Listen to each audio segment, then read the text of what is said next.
Mysoreans as such, absolutely political, no consciousness at all.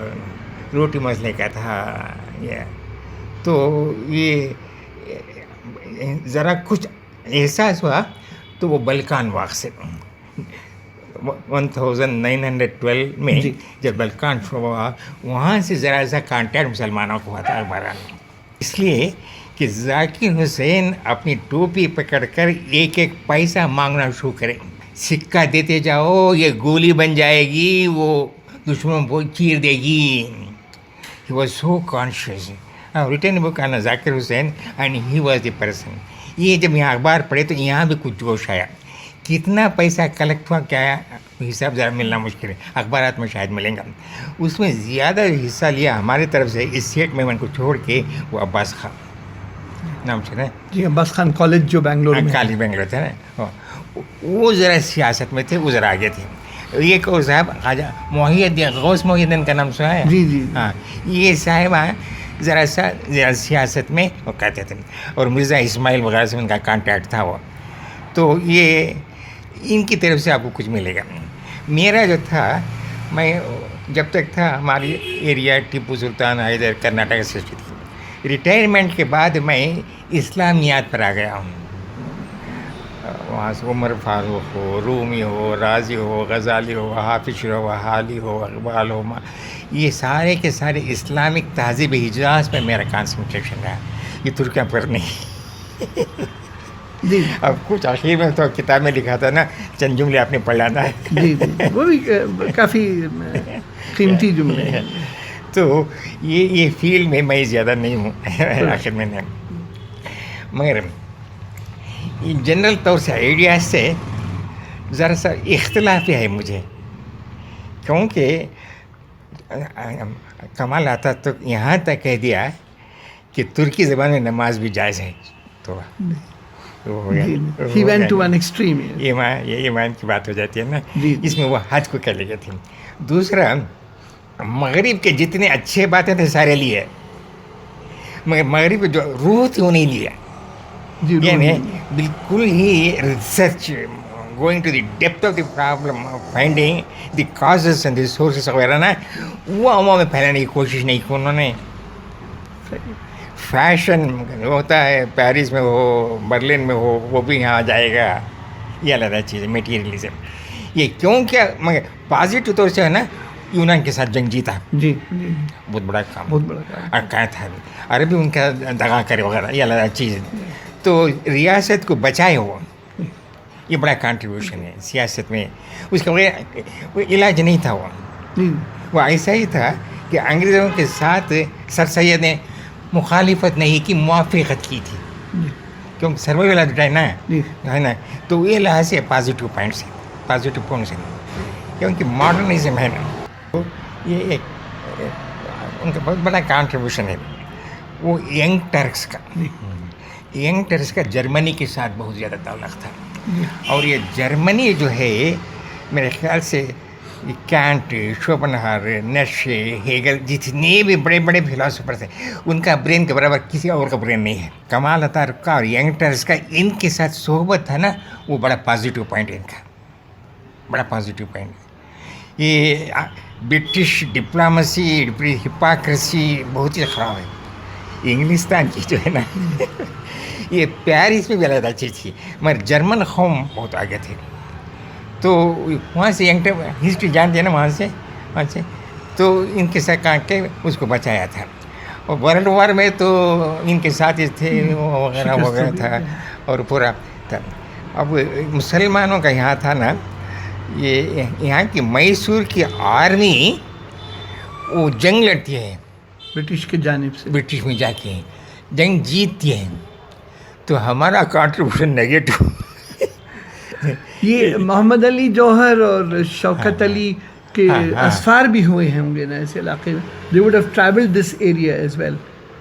Mohammad Ali Jauhar, Mohammad Khilafat वाले जी, खिलाफत. और वो खिलाफत का मूवमेंट का था ना, मोहम्मद अली आज़ाद, मौलाना आज़ाद, मोहम्मद अली जौहर, ये सब बहुत ही लीडर्स ना ये.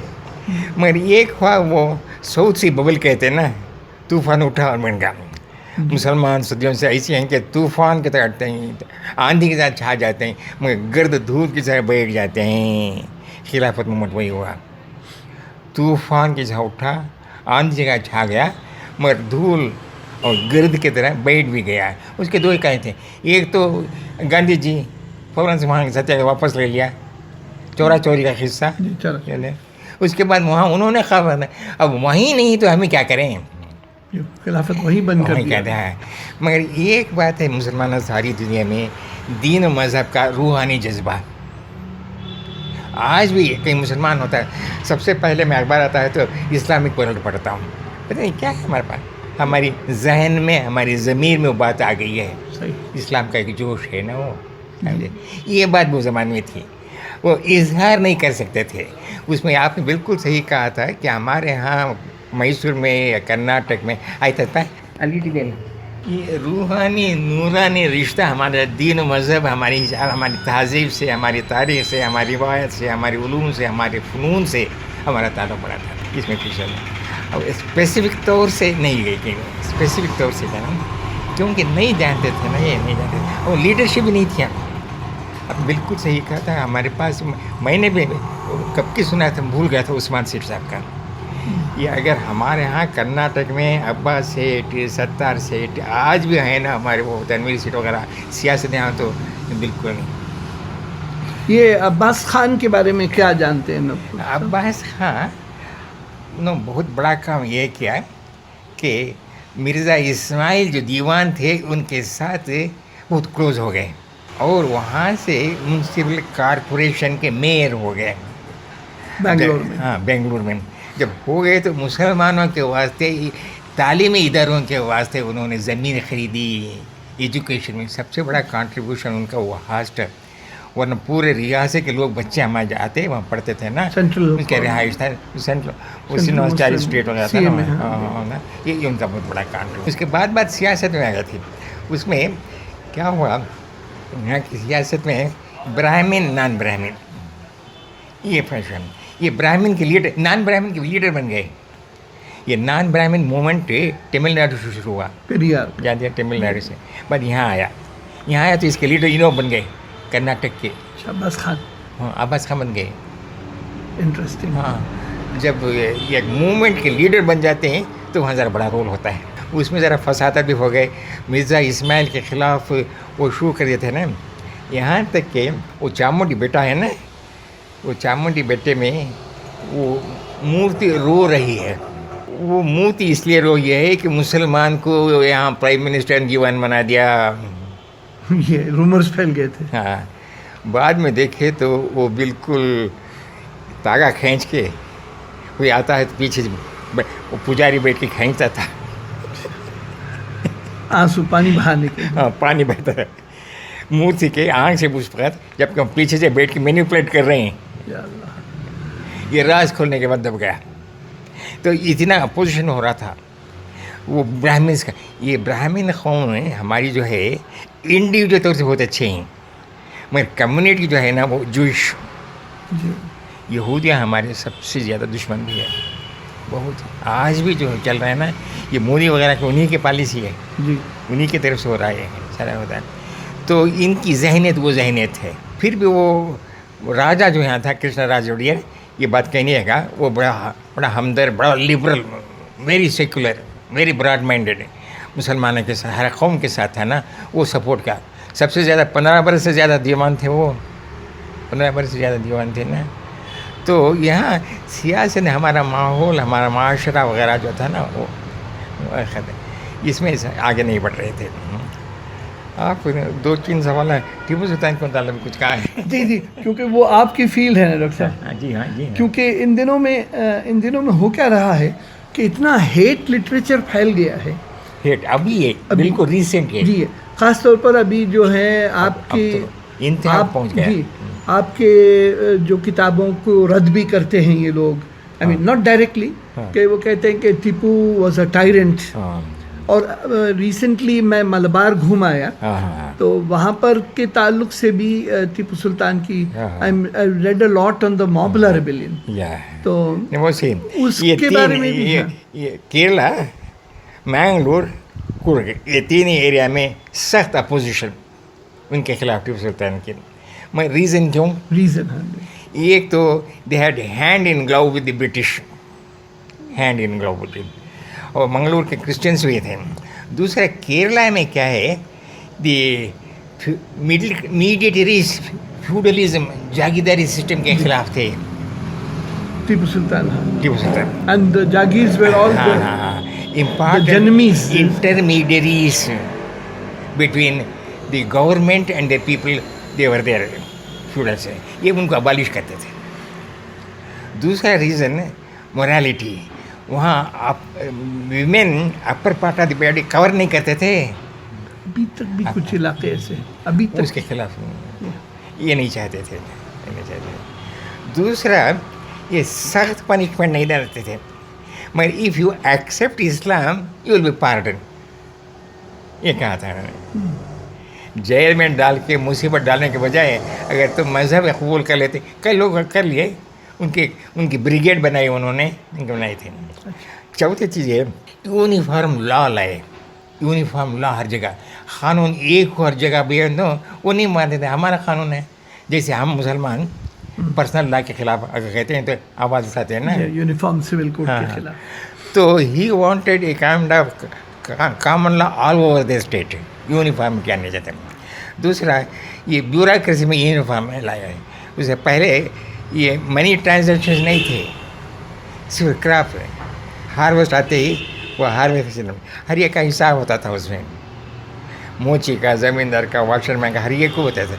यानी ये डिस्ट्रीब्यूशन ऑफ द ग्रेन था, इसको अबालिश करके उन्होंने सबको पैसा तनख्वाह देना शुरू किया। ब्यूरोक्रेसी एडमिनिस्ट्रेशन में चेंज ले लाया, ये administration is far ahead of the time and the people could not catch. ये रीज़न थे जिस वास्ते ये कुर्ग वाले ये भी बिल्कुल इंडिपेंडेंट, आज भी वही बीजेपी की मेंटालिटी है ना, बीजेपी की मेंटालिटी के है ना, अपोजिशन है। Those who are against secularism.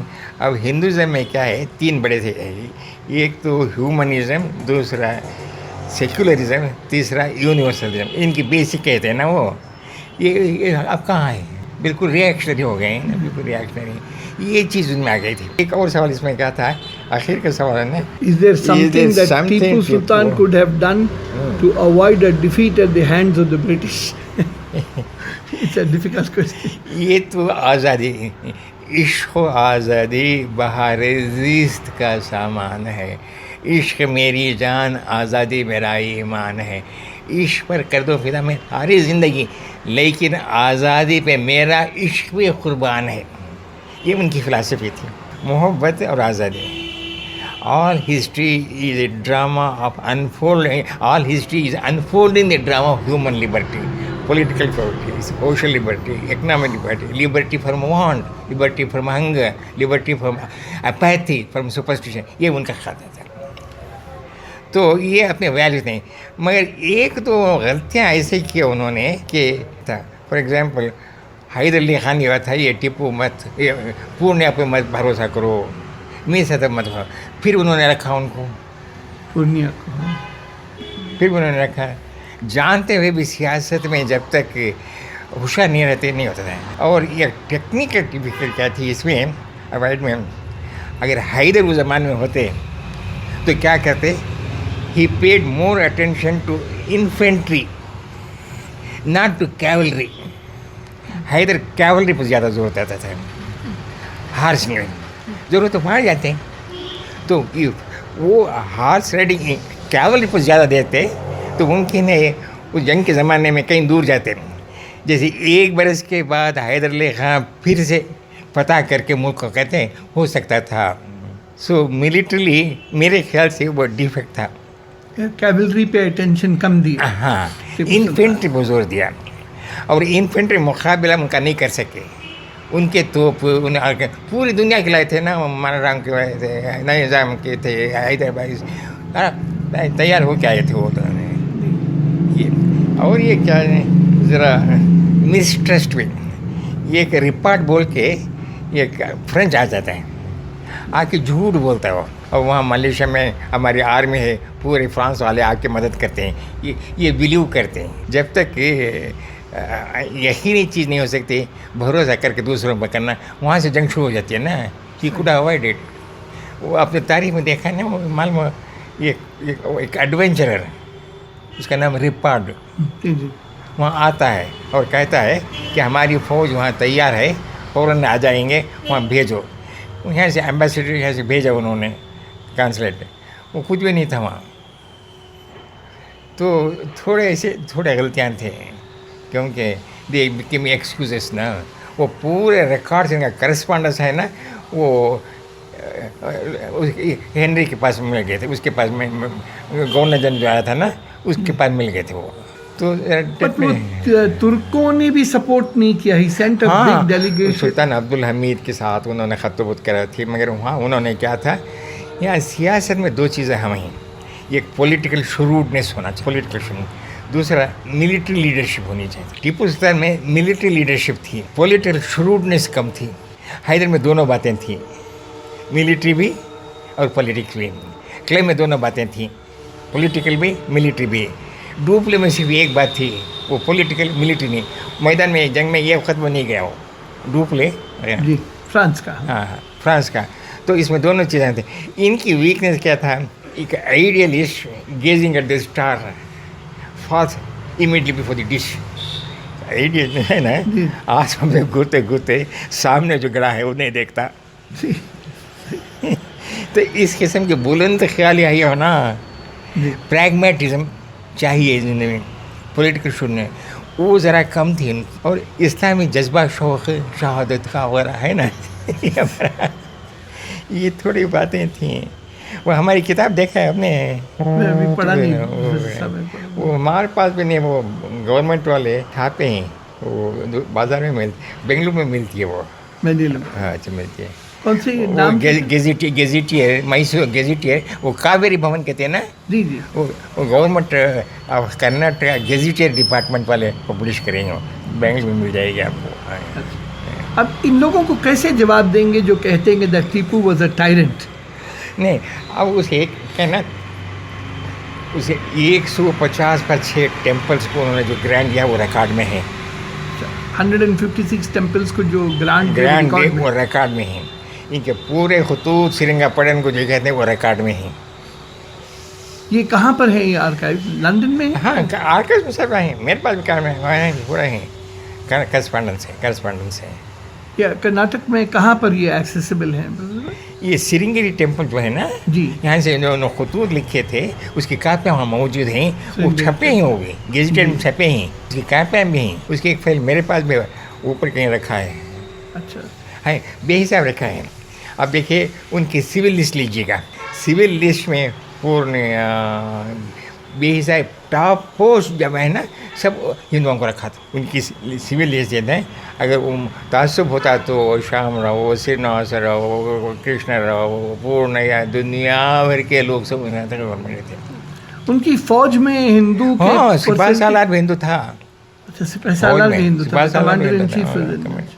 और समझिए कि हर 1000 फौजियों में हिंदुओं की कितनी तादाद होगी? For every 1000 troops? नहीं, ट्रूप्स तो हिंदुओं के होते थे जी, हिंदुओं की होती। मुसलमान जो थे वो खास कमांडर होते थे, टॉप पोस्ट में होते थे फौज सिपाही सब फौज में। मगर लड़ने वाले तो पूरे नॉन मुस्लिम से होते थे, पूरे के पूरे तो मुसलमान तो नहीं थे ना। और ये यहाँ के थे, कर्नाटक के थे? हाँ, कर्नाटक के। ये कर्नाटक उस ज़माने में क्या था, मराठी इलाका भी यहाँ मिलता था, बस हमारे वो तमिलियन भी मिला था, आंध्रा का भी मिला था और केरला का भी मिला था। ये सब की जगह थे ना। ये उस ज़माने में वो कारवार कहते हैं, डिंडिगल कहते हैं, मुकाम है डिंडिगल। जी, डिंडिगल तमिलनाडु में। हाँ, डिंडिगल जुनूब से लेकर ऊपर कारवार से भी आगे एक मुकाम है, वहाँ तक मैसूर की रियासत थी।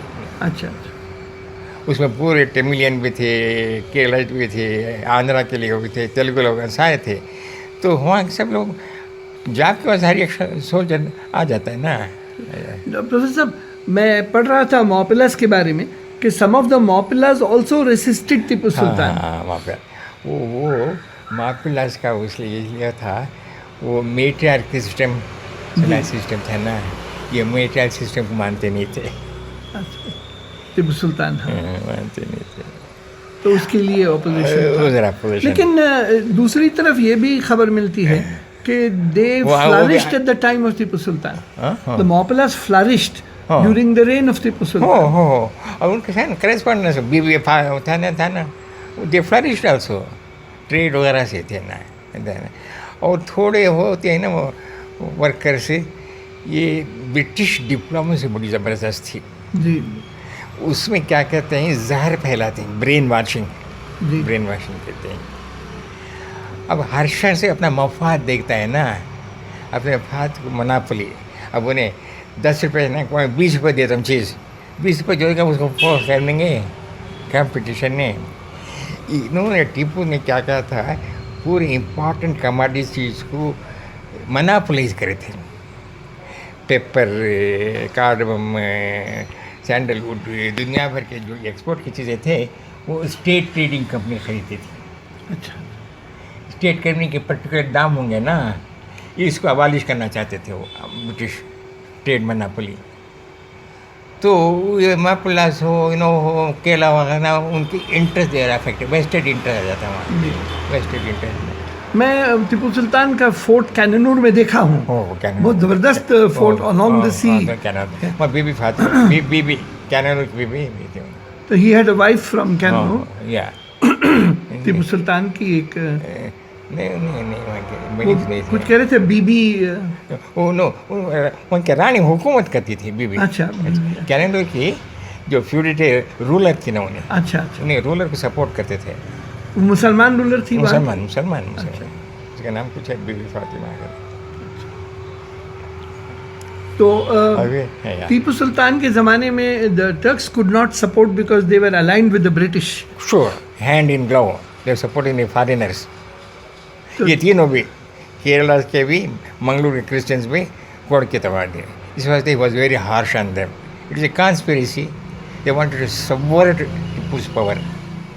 और यहाँ से भी वो पैलेस वगैरह था, नेचुरल तौर से रॉयल फैमिली, ये भी उनको सपोर्ट करते, ब्रिटिश को। हाँ, ब्रिटिश के। नहीं, मैं कह रहा था ये जो ऑटोमन्स हैं, हाँ, ऑटोमन्स तुर्क के लिए 900 मेंबर का डेलीगेशन भेजे थे तुर्क, टिपू सुल्तान 2 हाथी भी भेजे थे। टिपू सुल्तान, हाँ। तो एक हाथी तो मर गया रास्ते में। तो लेकिन उनको वो सुल्तान का लक़ब तो दे के भेज दिए, लेकिन वो ट्रूप्स नहीं भेज सके, क्योंकि उस ज़माने में नहीं ट्रूप नहीं भेजे, इसलिए कि British diplomacy pressure on sultan that if you support Tipu we are going to support the Russian monarch and then Caesar will capture you in Pune। उस ज़माने में रूस की भी उनकी जंग होती थी, तो हम रूस को हमें ख़त्म कर देंगे तुमको। वो हमारी किताब में एक पूरा चैप्टर है टर्किश का। किताब का टाइटल क्या है? ना वो हमारे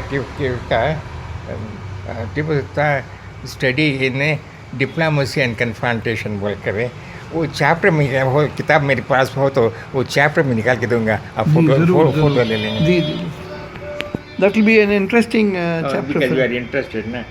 इसके जो बेसिक क्वेश्चंस हैं मेरे अपने रिसर्च से मुतालिक, वो ये कि मैसूर और बेंगलोर के अलावा भी आप हिंदुस्तान में जो मुसलमानों की जो ऑटोमन्स के ताल्लुक़ से जो मुहिम चली थी, उसके बारे में आपकी क्या राय है? मैं वो यही कहूँगा कि जाकिर हुसैन ये ऑटोमन एम्पायर से बल्कान का ये किस्सा बताया ना आपने, उनका था। और कोर्सेस ऑफ स्टडी जो है ना, अलीगढ़ हो, जामिया मिलिया हो, इस्लामिया हो, ये तारीख़ की तरफ से रिसर्च किया होगा ऑटोमन एम्पायर तुर्कों पर। और ख़ासकर ऑटोमन एम्पायर से पहले सलातिन दिल्ली जो कॉन्टैक्ट था मुग़लों का, तुर्कों का, उस पर बहुत काम किया है, ख़ासकर अलीगढ़ यूनिवर्सिटी वालों ने। इरफान हबीब के वालिद आपके सुपरवाइजर थे? हबीब, प्रोफेसर हबीब, वो मेरे गाइड थे हमारे साथ थे। वो बहुत ज़्यादा जानते थे तुर्कों के मुताल्लिक़। अच्छा, वो एक और एक वहाँ निज़ामी साहब बोल के एक लेक्चर बाद प्रोफेसर हो गए। निज़ामी साहब की किताब बहुत अच्छी है। अलीगढ़ उन लोगों ने ये जो है तहक़ीक़ के मुताल्लिक़ काम किया है। या अब जो ऑटोमन एम्पायर के खिलाफत से है ना, उस पर काम किया है या नहीं मुझे पता नहीं रहता। मगर वो ज़माने में खिलाफत का तो बहुत चला ना, मोहम्मद अली, शौकत अली, जी हाँ। 2 साल तो हर जगह तकारीर होते थे, औरतें अपने जेवरात दे देते, ज़ेवरात तक दे देते, पैसे दे देते, जोश था। और हमने वो मौलाना आज़ाद पर जो किताब लिखी है उसमें इसका तज़किरा है। जी, मौलाना आज़ाद भी बहुत पेश थे खिलाफ। मौलाना आज़ाद की किताब है, आपने देखी, मेरे पास ये मैं ऊपर से नीचे आए ढूंढने में बड़ा प्रॉब्लम हो रहा है। नहीं कोई बात नहीं, मैं हासिल कर लूँगा। मिसप्लेस हो गई आपकी लिखी हुई किताब है मौलाना आज़ाद पर? हो वही मौलाना आज़ाद जो मैं लिखा हूँ मौलाना आज़ाद पर, वो हैदराबाद यूनिवर्सिटी छपी है। मौलाना आज़ाद यूनिवर्सिटी छपी है, Abdul Kalam Azad vision and action के नाम से किताब है। एक उसमें यह खिलाफत का ज़रा आता है, खिलाफत से पूरा है। हैदराबाद स्टेट ने तो खिलाफत मूवमेंट की एक्टिविटीज़ को बैन कर दिया था। हो ज़रा निज़ाम की तरफ क्योंकि से। निज़ाम का वो उनके रिश्तेदारी भी थे ना, वो ब्रिटिश से भी उनके ताल्लुकात बहुत क्लोज थे। एक 1920 में हिजरत टू अफगानिस्तान बोल के एक मूवमेंट चली थी, यहाँ से वो मौलाना आज़ाद ने इसका फतवा भी दिया था, उबैदुल्लाह सिंधी वगैरह गए। तो that turned out to be a big failure, the hijrat to Hyderabad to Afghanistan, because the king of Afghanistan, Amanullah Khan, he had his own vested interest in asking people to come to Afghanistan. जब लोग वहाँ जाने लगे तो उनको उनका बराबर का इकराम नहीं हुआ, they were not properly treated and they were not given proper and that became a big disaster for the Khilafat. But how did Maulana Azad give a fatwa? But do you think that was something he learnt from and after that he did not support the partition because of that? क्या उनका एक तल्ख तजुर्बा था ये? नहीं मौलाना आज़ाद, फिर एक मरतबा कहिए। मौलाना आज़ाद ने हिजरत करने का फतवा दिया था 1920 में, वो ज़माने में। हाँ, बाद में पॉलिसी बदल गई जी। नहीं होता है ना तुम्हारा ने, वो वहाँ तक के वो मूवमेंट के वास्ते मौलाना आज़ाद जो था ना, फाइनेंशियल सपोर्ट करते थे और एक आदमी को भेजा था वेपन्स के साथ अफगानिस्तान वेपन्स के साथ अंग्रेज़ों के खिलाफ लड़ने के वास्ते, इन्वाइट करने के वास्ते। वो एक्सट्रीमिस्ट मूवमेंट थी ना वो, जी एक उबैदुल्लाह सिंधी टेररिस्ट बोल्शेविक्स के साथ मिलकर, वो ज़माने में वो उनके साथ मिल गए थे उसके साथ। बाद में पॉलिसी मौलाना आज़ाद की बन गई, गांधी जी का ताल्लुक़ था ना इंडिपेंडेंस से, तो वो अफगानिस्तान की पॉलिसी बदल गई थी ना, बदल गई। ओवरऑल गांधी जी का रोल आप क्या समझते हैं? इज इट मुसलमानों के तय? माफ़ कीजिए, या ऑफ द रिकॉर्ड है? जी मैं इसको ऑफ द रिकॉर्ड ही रखूँगा। आज के जो हालात हैं और हिंदुस्तान भर में जो ये CAA और NRC, डेंजरस है भाई, ये बहुत डेंजरस। हिंदुस्तान की तारीख में ऐसा वक्त कभी नहीं आया था। ये पूरे जूइश पॉलिसी है, जैसे स्पेन से मुसलमानों को निकाल के ख़त्म कर दिया था, मुमकिन है इनका आइडियालॉजी ख़त्म होगी।